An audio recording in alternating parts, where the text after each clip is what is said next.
People, I firmly believe that people that don't possibly have a drinking problem ever consider going to a meeting of Alcoholics Anonymous. A normal drinker never thinks about Alcoholics Anonymous or thinks that they might need help with their problem. And you should just go and try it, because if it's not the right place for you, you're going to know it in 5 minutes. And if you walk in and suddenly you think, oh, it's not just me, then you're in the right place. There's nothing to be lost by going to a meeting at all, ever. I heard it through the grapevine. Welcome. It's the AA Grapevine half-hour variety hour featuring the collected voices of Alcoholics Anonymous. I'm Sam, an alcoholic in Palm Springs, California. And I'm Alice, an alcoholic still in transition. You know, Alice, it doesn't matter where you are to me, as long as you know where your feet are and that you have a good, strong internet connection. I need a good, strong internet connection to be in transition. Alice, we've gotten a lot of listener feedback lately. Here's one of them. We received this voicemail from Jerry. Hi again, folks. It's Jerry, alcoholic from Kelowna, British Columbia, Canada. I wanted to share another one with you. Things heard at a meeting. A newcomer was sharing at a meeting in the last couple of months about how they had just completed their step 4. And they were reviewing it with their sponsor. The individual looks up and to all of us at the meeting and says, "Wow, somebody should have said something." And it just made us all break out in laughter for some reason. This revelation that comes with working the steps. Thanks again for the great work you do on the podcast. Bye-bye. Thank you, Jerry. I just love that. I often think, when I'm surprised by something at Alcoholics Anonymous, I probably have heard that 1,000 times, but I can only hear in my level of understanding, right? So for a newcomer, they're like, why didn't you tell me? Yeah. We have been saying it over and over. But that's what the thing is about all this too. That knowledge alone doesn't serve us in this. It's the action. It's not until I've done that 4th and 5th step that I can really grasp what you get from it. Yeah. What it is with skin on it. Like, what does it look like in the real world? Because I can read it in the book and it feels one way, but when I experience it, these are not the steps we read and talked about. These are the steps we took. What a wonderful delineation there. I love that. Yeah. I took that from Spiritual Gangsters, a AA meeting. Oh, I think we might need to check that one out. I know. I want to say we appreciate all of the feedback from our listeners. We also received listener feedback in an email from Jack A. Jack writes, just wanted to comment regarding Alice's comment regarding Big Book study groups. While she may be correct in that the modern style of Big Book study can possibly be traced to Joe and Charlie, there is a long history of Big Book study groups since the early 1940s.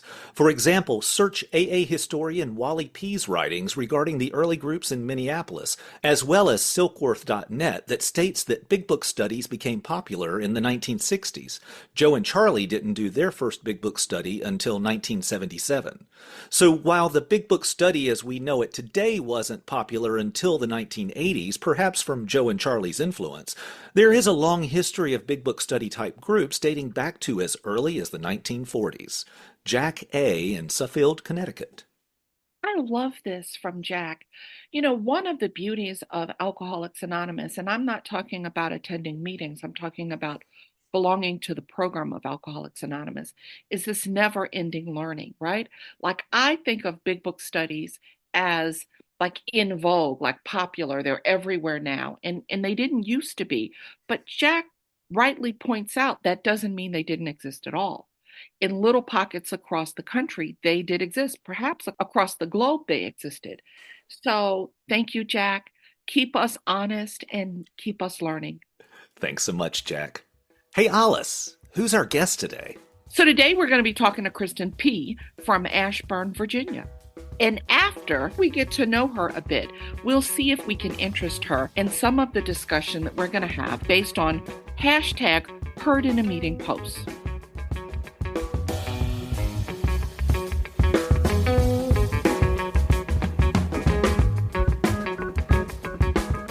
Hi, folks. We need your stories on the individual traditions. Pick one and write about your or your group's experience with it. How has a tradition played a part in your life? How has your understanding of a tradition changed? What is a personal experience where a tradition played a part? Visit aagrapevine.org for guidelines and to submit.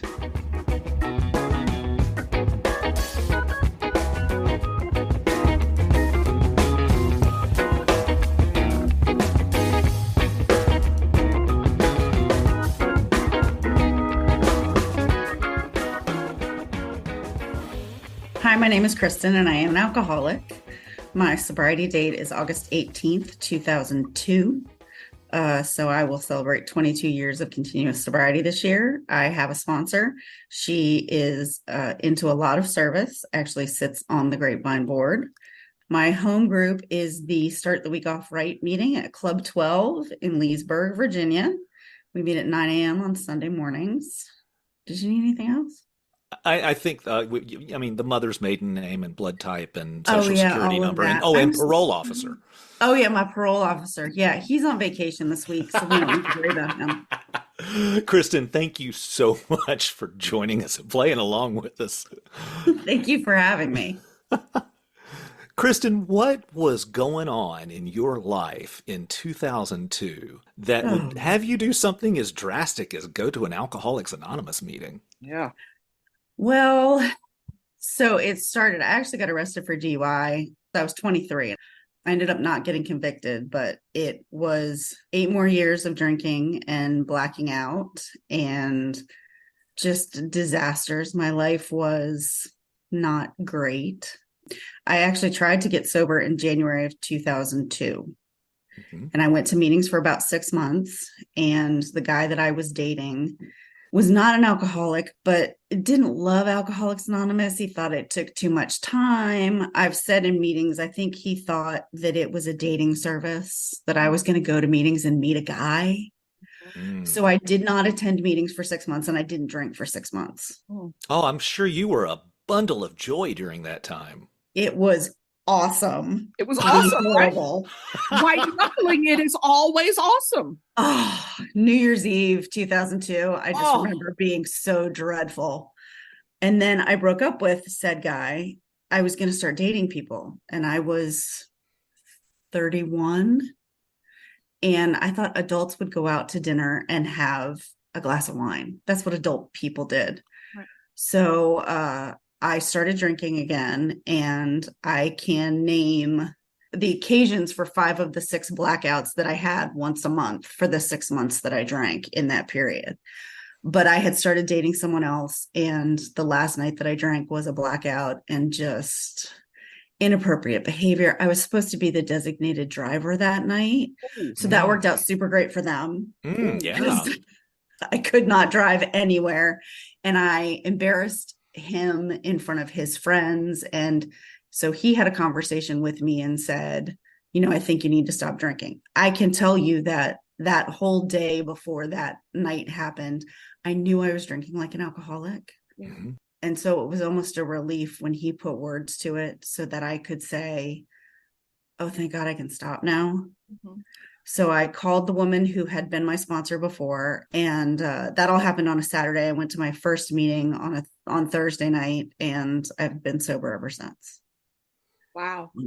I will say part of the story is about 9 months later, I went through the same thing with this guy, and so many meetings and too much time. And that was the first time that I knew that I was going to have to put my sobriety first. And I put it first, and he and I stopped seeing each other. 6 months later, I met the guy that became my husband. And so has it absolutely ruined your life by putting your sobriety first? No, but I did. When I first got sober, I thought it was going to be horrible. I thought I was going to sit at home on Saturday nights and stare at the wall. How did people live or socialize or do anything and not drink? How did you watch football? How did you whatever? And I met my husband through friends. I had actually gotten to a point in my life before I met him that if my path was going to be being single and not having kids and just being an aunt to my niece, then I was okay with that. And then I met him, and, you know, he's not an alcoholic. He does not understand the alcoholic brain at all. There are times he looks at me and is like, I just don't understand what happens in that head. I like to tell the story that he and I went on a trip. We had been dating for about 2 months, and I won't bore you with the whole thing, but it was like 3 days in a row that we tried to find a meeting for me. This house was like up on a mountain past state maintenance. We had to go down the hill and didn't find the meeting 2 nights in a row. Back up the hill. The third night, finally, we had the meeting. They had one meeting a day at 6 p.m. I go to the meeting. He's in the car, truck, whatever. He has the dogs with him, reading a book, just hanging out. And I came out of the meeting and I got back in the car, and he looked at me and said, do you want to come back tomorrow? And he looked at me and he said, I don't understand what happens in those rooms, but you're better when you've been there. And like at that moment, I was like, okay, well, I found the right guy. Yeah, he's been amazingly supportive and will kind of look at me and go, do you need to talk to your sponsor? Have you not been to enough meetings? Which, you know, at times I just want to be like, you don't get it. None of your business. But I really do believe that because I had let go entirely of the outcome. Yeah. That was how that happened. Yeah. It's funny because so much of how many of us are socialized is around drinking. Everybody that I knew drank. I started drinking really young. And like you, I couldn't imagine life without drink. Like my life, I didn't realize it until I stopped drinking, was structured around drinking. I thought everybody's life was like that. But what happens when we start drinking against our will, which is what I heard you say, right? I'm drinking and I don't want to, which is, it's a living hell. The people around us that are not supportive of us being well and us being whole and us being free, they're not the right people for us. And if we just accept that and move on, beautiful, beautiful things will happen. It's interesting because I know that after I got sober, my life started changing. As crazy and sort of not great as it sounds, my mom and my sister both, there was a piece of them that was like, because I think I was the one that they held their lives up against. Like, we're not that bad, so we're okay. Oh. Yeah.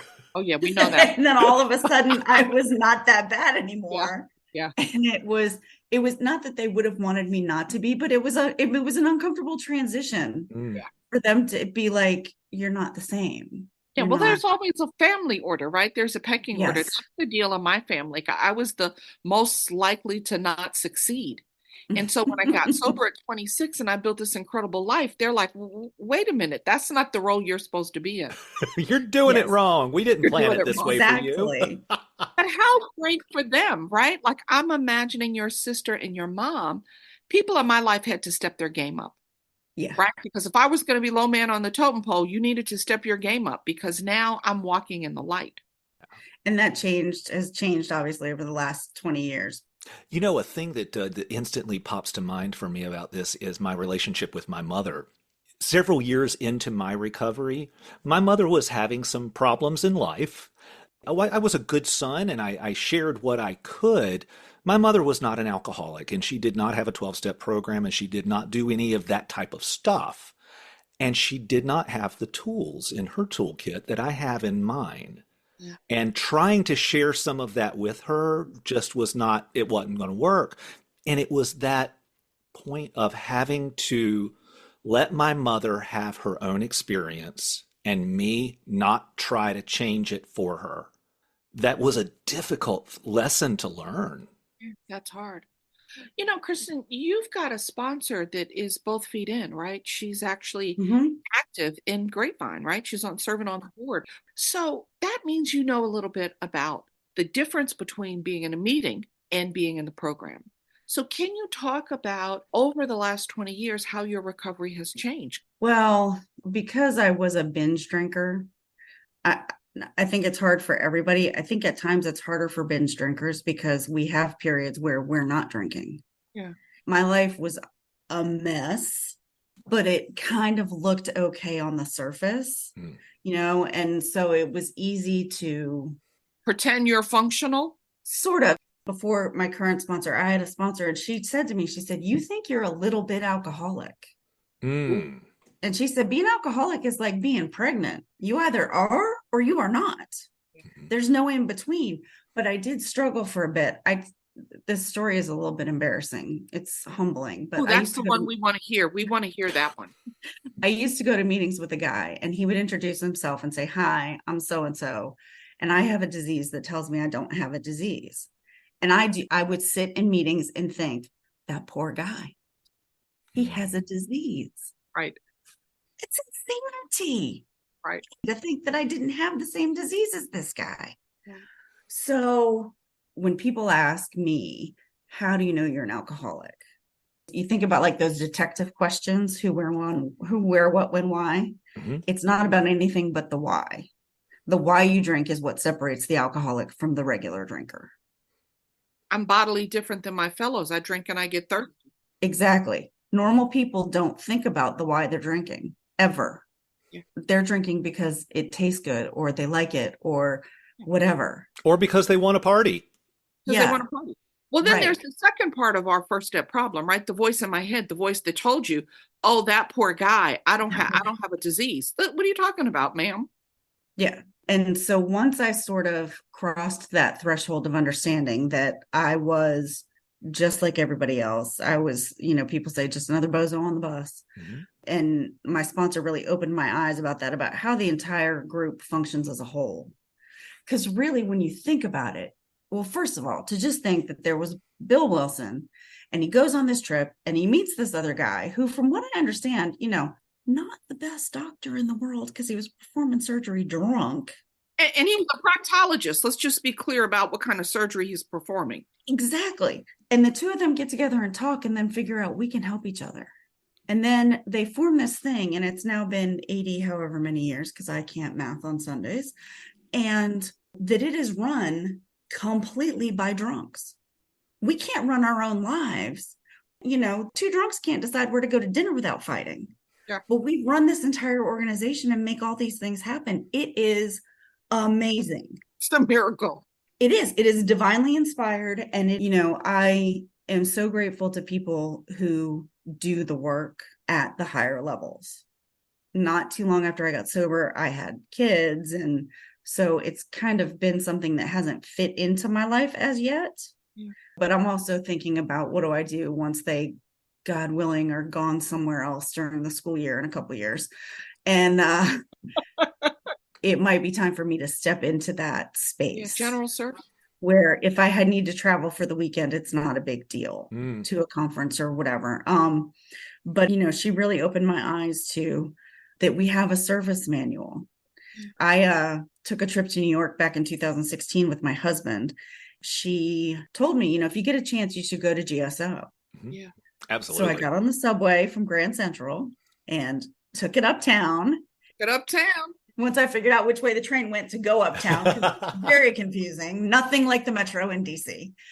And I went to GSO, and it was amazing and mind-boggling. Just some of it to look at all of the historic artifacts that they have and the stuff from when it first started. And then they showed me this room that's just full of pamphlets and literature in all of these languages. Yeah. And that they just send out all over the world to help some guy who says, "I think I have a problem."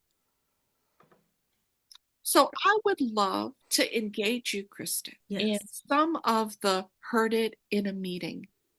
I would love to be a part of Heard in a Meeting.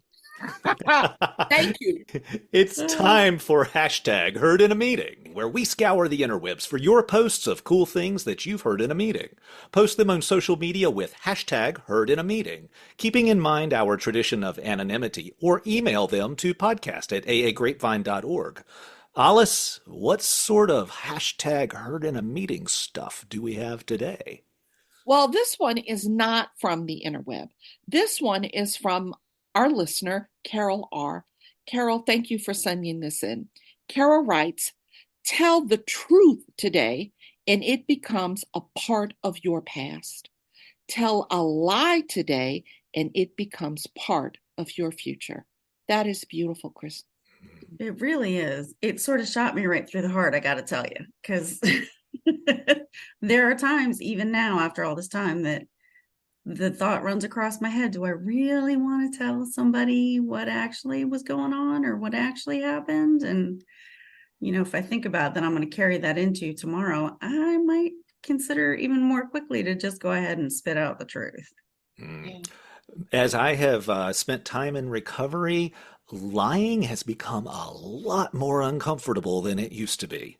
Well, it's gotten a lot more complicated for me, right? Like it used to be like, oh, let's shoot for just not opening our mouths and saying something that's not true, right? Yep. And then I learned in Alcoholics Anonymous that there's also the lie of omission, Mhm. that I Mhm. don't open my mouth and I don't say what's true. And I think that sometimes old timers do that in meetings. They say, like, oh, everything's great. They don't tell the truth about certain trials and low spots. But the one that is most profound for me today in relationship to what Carol sent in is the lie that I tell myself, the delusion that I'm living in. Right. And that one is, in my 11 step practice, that question, was I dishonest?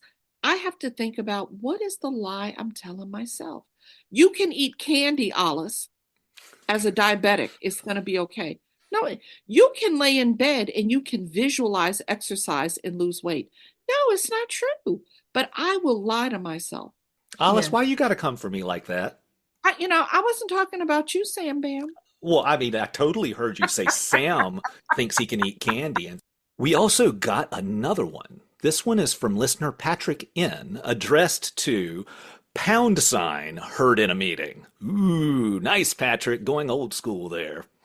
Patrick writes, when I was drinking, I would feel angry, happy, afraid, or whatever, and look in my toolbox, and alcohol was the only thing in there. Alcohol was like duct tape. Yeah. It fixes everything. Isn't that great? I want to know how you know that it's a # and not a hashtag. We just talked about honesty, didn't we, Kristen? We did. Good. I am honestly telling you that he wrote in the subject #, 2 words. Oh, he wrote the words #. Yes. Okay. Yes. Okay. Now I get it. I was very confused how a hashtag and a # were 2 different symbols. So yeah, alcohol, my God, alcohol was absolutely the hammer for every nail, screw, splinter, board that needed to be. It was the only tool in my toolbox. Alcohol was for every problem, and every celebration, and everything in between. Absolutely.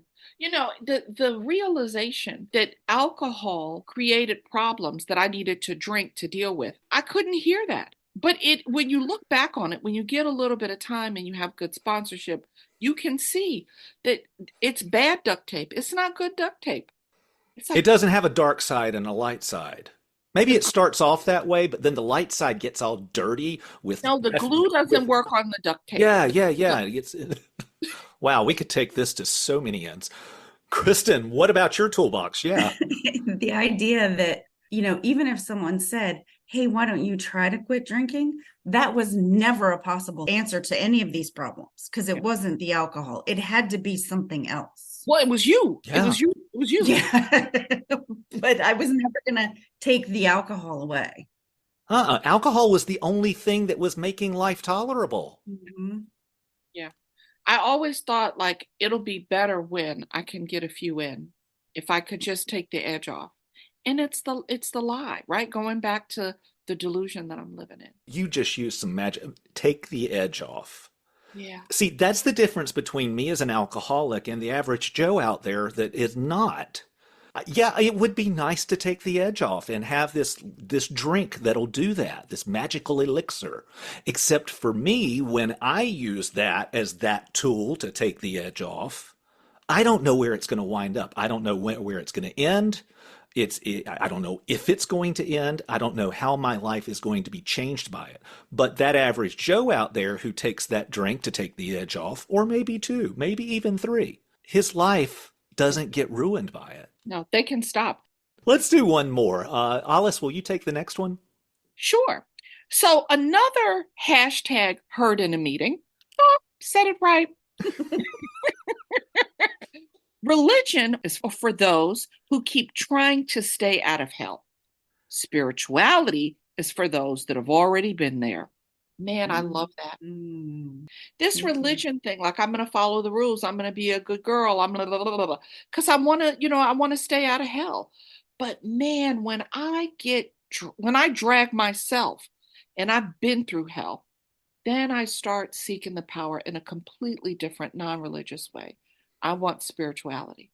I've had interesting thoughts about this just very recent as last week. I have struggled at different points in my sobriety with the God of my understanding being the right God of my understanding for the time that I'm in. And for various reasons, the idea of a parent and a child, or an upper and a lower, it's not resonating for me right now, because I haven't had great earthly examples. And so it's hard for me to imagine that thing that I can't see or touch. And so someone said to me the other day, well, what if it was like a partner?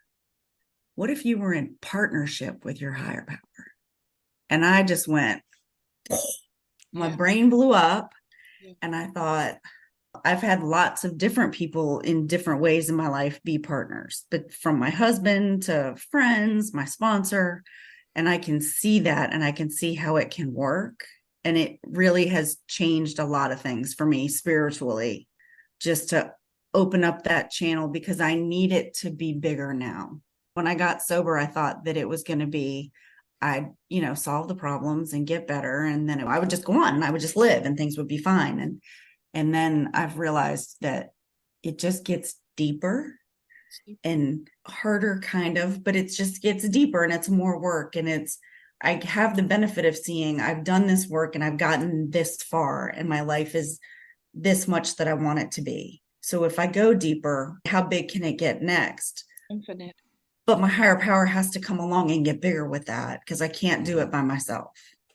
Yeah. Absolutely. Absolutely. I believe the problem that leads me to drink and the problem that I'm solving in Alcoholics Anonymous is a spiritual problem. So I can't fix a spiritual problem with a religious solution. I have to fix a spiritual problem with spiritual solution. And Alcoholics Anonymous says the conception that you have that will grow and change. I love that you use partnership. Yeah, it was a complete change of perspective. You've been just a delight. Kristen, thank you. I've really enjoyed getting to know you. Thank you guys for having me. This was so much fun.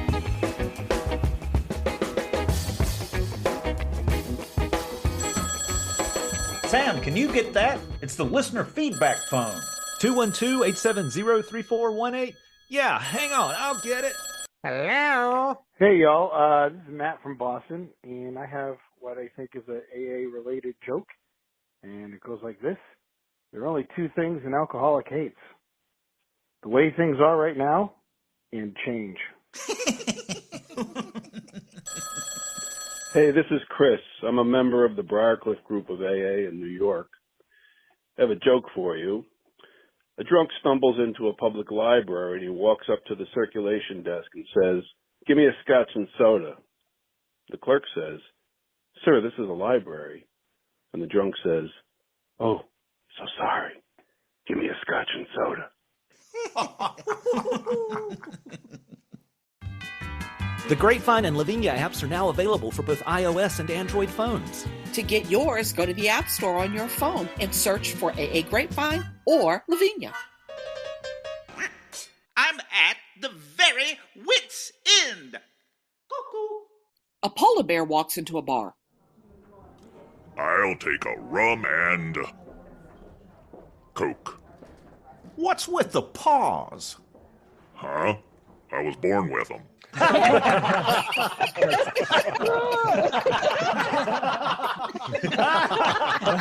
It's really not that funny.